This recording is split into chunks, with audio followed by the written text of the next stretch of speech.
Bonjour.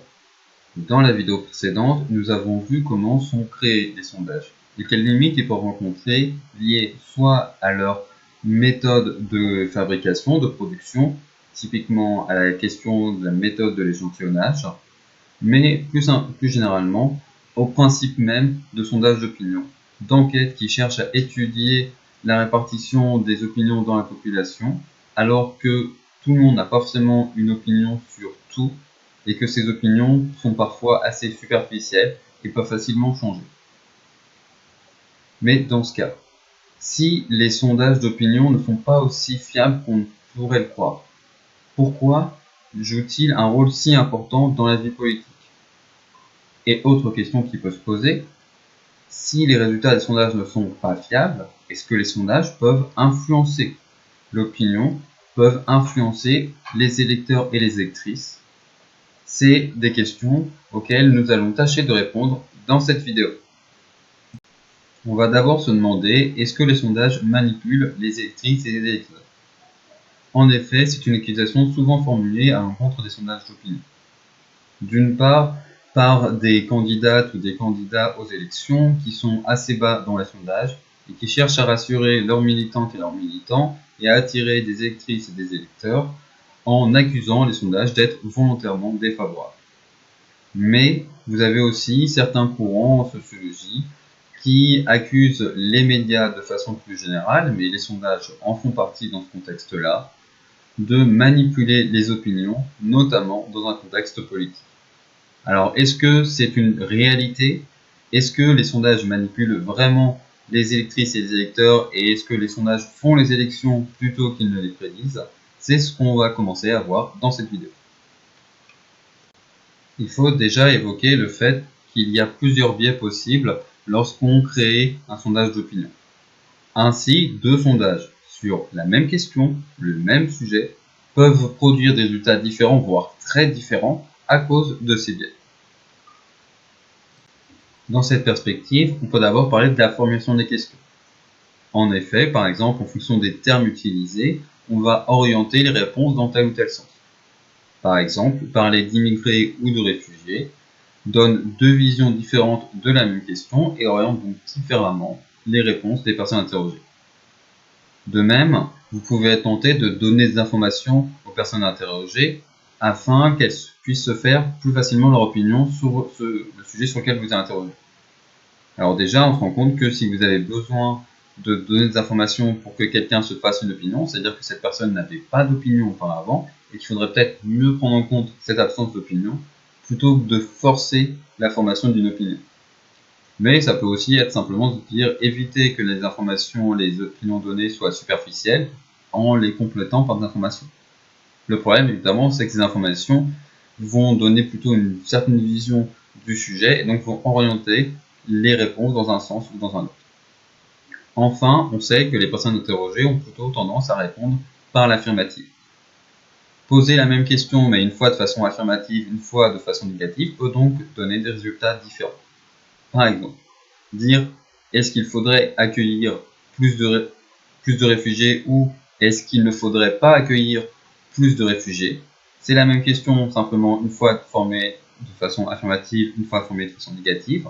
On devrait obtenir donc des résultats symétriques, mais à cause justement de cette tendance à plutôt répondre par l'affirmative, dans la première formulation, on va obtenir plus de réponses favorables à l'accueil de plus de réfugiés et d'immigrés que dans la deuxième question. L'ordre des questions est aussi important, pour plusieurs raisons. Tout d'abord, les questions posées avant une certaine question peuvent donner justement une certaine vision, peuvent encadrer cette question et amener à la percevoir d'une certaine façon. Je m'explique parce que j'ai pas l'impression d'être forcément très clair comme ça. Par exemple, si on vous pose une question sur le chômage et qu'ensuite on vous pose une question sur l'immigration, vous allez faire, même inconsciemment, un lien entre immigration et chômage qui va orienter la réponse à votre question. Alors que si auparavant vous avez posé une question sur l'environnement puis une question sur l'immigration, peut-être que votre réponse à la question sur l'immigration aurait été différente. Autre problème posé par ordre des questions, la mise en cohérence des réponses. En effet, les personnes interrogées cherchent généralement à répondre de façon cohérente. Par exemple, si on vous pose une question, si on vous demande d'abord est-ce que vous pensez que le nucléaire est dangereux, puis qu'on vous interroge sur l'avenir de la filière nucléaire en France, vous allez être orienté dans la deuxième question par votre réponse à la première. Et elle veut dire si je pense que oui, le nucléaire est dangereux, alors peut-être qu'il faudrait freiner, voire arrêter le nucléaire, la production de nucléaire en France. A l'inverse, si on vous posait auparavant une question sur est-ce que vous pensez qu'il est important que la France soit autonome dans sa production d'énergie, et est-ce que vous pensez qu'il est important d'avoir des productions d'énergie qui n'émettent pas de CO2, et qu'ensuite on vous pose une question sur l'avenir de la filière nucléaire, dans un souci à nouveau de cohérence, de dire bah oui, le nucléaire c'est pas de CO2 et c'est une filière qui permet d'avoir de l'autonomie de la production d'énergie en France, dans ce cas, je suis plutôt favorable. Enfin, on peut aussi s'intéresser aux modalités de passation des questions et à l'influence potentielle de l'enquêteur ou de l'enquêtrice. Donc, comme je l'ai dit dans la vidéo précédente, les sondages peuvent être passés de différentes façons. Les questions peuvent être posées de différentes façons. Ça peut être fait en face à face, au téléphone ou encore sur Internet.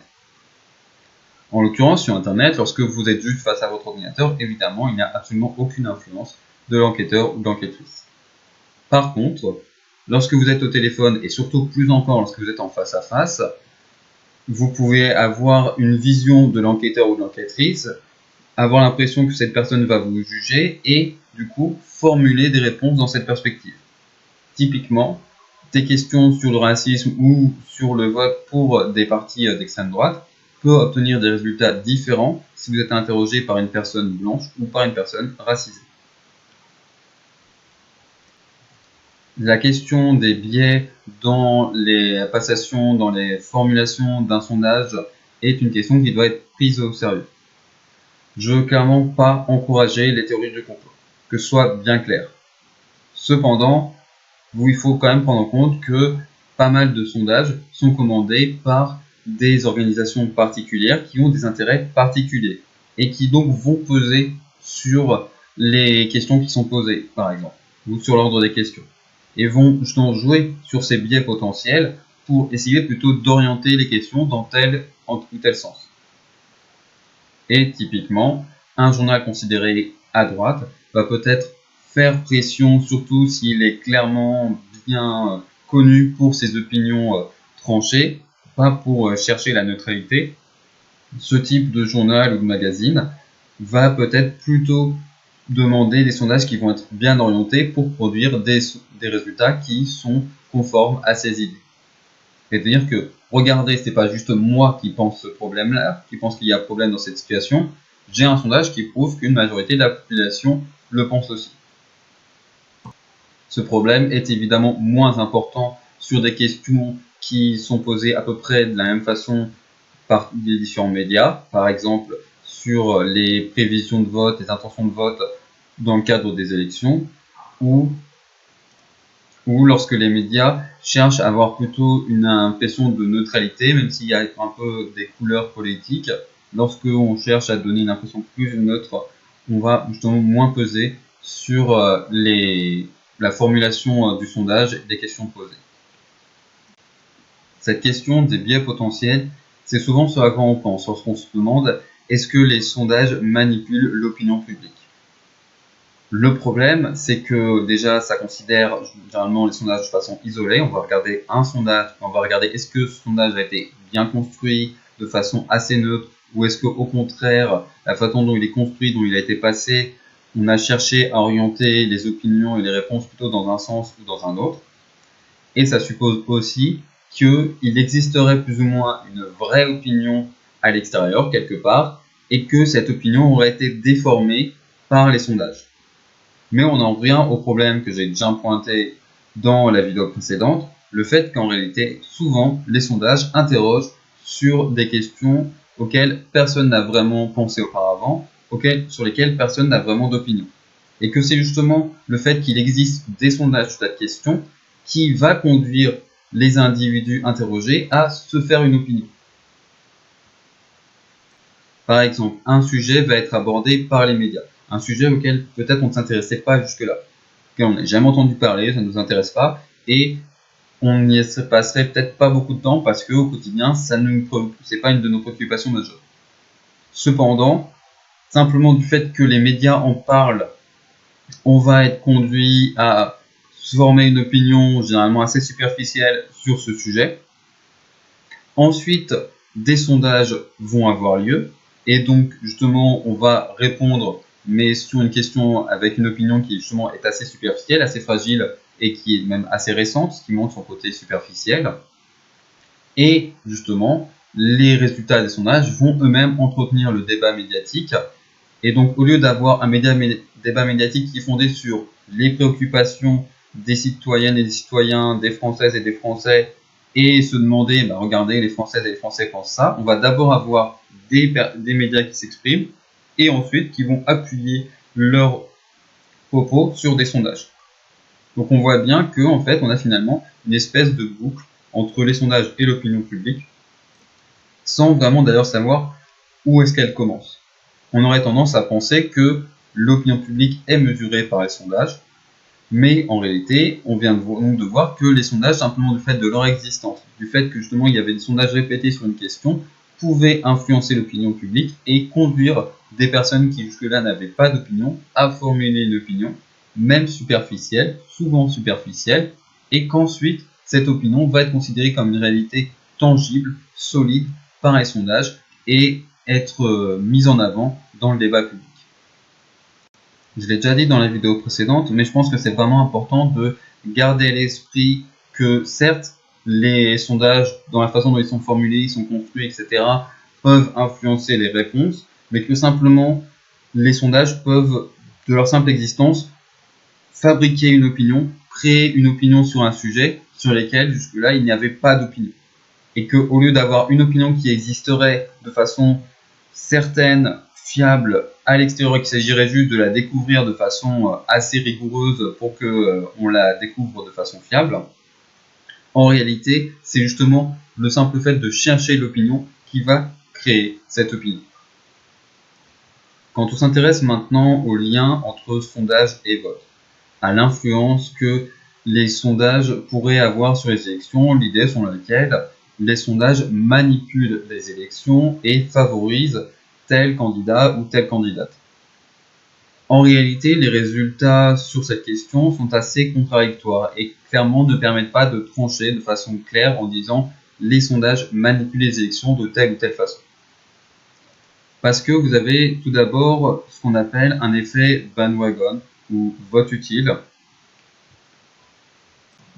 Donc l'idée selon laquelle on suit le train en marche en gros est que lorsque les sondages mettent en avant un candidat ou une candidate en affirmant que cette personne aurait de bonnes chances de gagner l'élection, des électrices et des électeurs vont se rallier à cette personne, vont se dire je soutenais quelqu'un d'autre, il y a quelqu'un d'autre qui est plus proche de mes opinions personnelles, mais finalement cette personne a moins de chances de gagner, et donc je vais plutôt soutenir cette personne qui a plus de chances de gagner, qui est un peu moins proche de mes idées, mais qui reste quand même assez proche, qui a plus de chances, et donc je vais voter pour cette personne.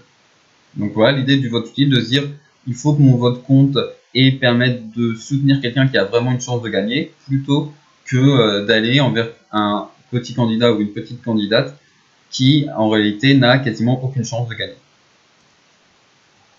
Mais vous avez aussi ce qu'on appelle l'effet underdog ou outsider en gros. L'idée selon laquelle lorsque un candidat ou une candidate est mise en avant, on va se dire bon voilà, c'est bon. Je sais que de toute façon cette personne va gagner, donc je peux me détourner et voter plutôt pour quelqu'un qui est plus proche de mes idées, en se disant il faut que j'oriente justement cette personne sur ce point-là précis. Par exemple, vous savez que c'est le candidat ou la candidate du parti de gauche gouvernemental, par exemple du PS, qui va gagner. En tout cas, vous avez l'impression qu'il y a une claire avance dans les sondages. Et donc, vous dites, bon, la gauche va gagner, c'est bon, il n'y a pas de problème. Donc, il faut que maintenant que j'oriente plus particulièrement l'attention de ce candidat ou de cette candidate sur les enjeux environnementaux. Et donc, je vais voter pour le candidat ou la candidate du parti écologiste. Donc là, on voit bien que est-ce que c'est plutôt l'effet vote utile ou l'effet underdog qui va primer. Ça dépend de l'avance justement dans les sondages. S'il y a une avance importante, on peut plutôt avoir un effet underdog. Si on a une avance plus fine, plus contestable, plus limitée, on va plutôt avoir un effet vote utile. On vient donc de voir que la question de l'influence des sondages sur les électeurs et les électrices, comme souvent en SES, c'est plus compliqué que ce qu'on pourrait penser au départ. Mais si on s'arrêtait là, si on s'arrêtait juste sur l'influence des sondages sur les électeurs et les électrices, on n'aurait qu'une vision très imparfaite, très incomplète, très limitée du rôle plus général des sondages dans la vie politique et dans le fonctionnement de la démocratie. On s'est intéressé à la base, aux électeurs et aux électrices. Maintenant, il faut s'intéresser à la relation entre responsables politiques et sondages. Et devinez quoi? Ça aussi, c'est compliqué. Mais c'est pour la vidéo suivante. En attendant, bonne journée!